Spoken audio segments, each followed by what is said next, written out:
উজ্জ্বল করল টিএন উচ্চ বিদ্যালয় অভিমন্যু সিং। উচ্চ মাধ্যমিকে 488 নম্বর পেয়ে রাজ্যে নবম স্থান। বিজ্ঞান বিভাগের ছাত্র অভিমন্যু ছোট থেকেই পড়াশোনায় তুখোড়।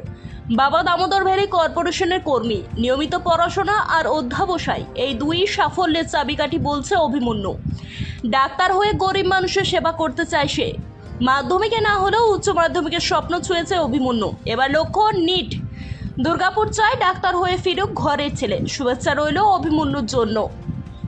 এরকম কোনো টাইম লিমিট ছিল না, যতক্ষণ সময় পাওয়া যেত ততক্ষণই পড়তাম, ব্রেক নিয়ে পড়তাম আর চ্যাপ্টার ওয়াইজ শেষ করতাম। সেরকম টাইম ধরে আমি পড়াশোনা সফলতা আমার স্বামীজি, আমার বাবা মা, আমার পাশাপাশি পরিবেশ, টিচার্স, পরিবারের থেকে কেমন সাপোর্ট পেয়েছিলে? পরিবার আমাকে সবসময় সাপোর্ট করেছে।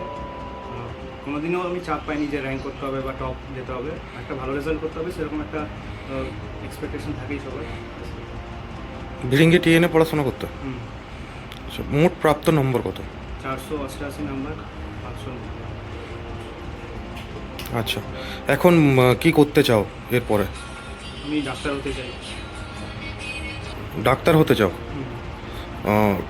পরিবার থেকে কেমন সাপোর্ট পাচ্ছ এখন? পরিবার এখন খুবই খুশি র্যাঙ্ক শুনে। আর র্যাঙ্ক যদি না হতো আমার পরিবার ওরকম নয় যে খুবই দুঃখ হবে। একটা ভালো রেজাল্ট করার একটা আশা ছিল, ভালো রেজাল্ট হয়েছে, তার সাথে র্যাঙ্কটাও হয়েছে, সেই জন্য আমার খুবই খুশি। ভালো লাগছে, মানে 9th হবে সেটা আশা করিনি, যেহেতু এইচএসে অতটা মানে এইচএস বোর্ডের পরীক্ষায় অতটা টাইম দেয়নি আর কি, ও নিটের জন্য প্রিপারেশন নিচ্ছিল। তো মানে 1 থেকে 10-এর মধ্যে যে হয়েছে এটার জন্য আমি খুব খুশি। আচ্ছা, ছেলেকে কতটা সাপোর্ট করছেন এখন?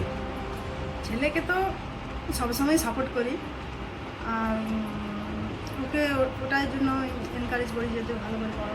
বড় হয়ে ডাক্তার হতে চায় এরপরে, হ্যাঁ। কতটা আনন্দ, মানে কতটা সাপোর্ট করছেন এই সফলতা দেখে?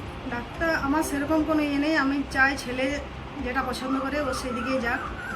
ও ডাক্তার হতে চায়, ওই জন্য নিটের জন্য প্রিপারেশন নিচ্ছে। অলরেডি নিটের পরীক্ষা হয়েও গেছে, সেটা মানে দুর্ভাগ্যবশত ক্যান্সেল হয়ে গেছে, সেটা আবার বসতে হবে আর কি। আচ্ছা, ওর বাবা কি করে? ওর বাবা দামোদর ভ্যালি কর্পোরেশনে কর্মরত। না, আপনাদের আদি বাড়ি কি এই দুর্গাপুরেই? না, আমাদের আদি বাড়ি পুরুলিয়া। পুরুলিয়া। কত বছর আছেন দুর্গাপুরে? দুর্গাপুরে 2020 সালে এসেছি। 2020-তে এসছেন পোস্টিং হয়? হ্যাঁ। আচ্ছা, এইটা কি মানে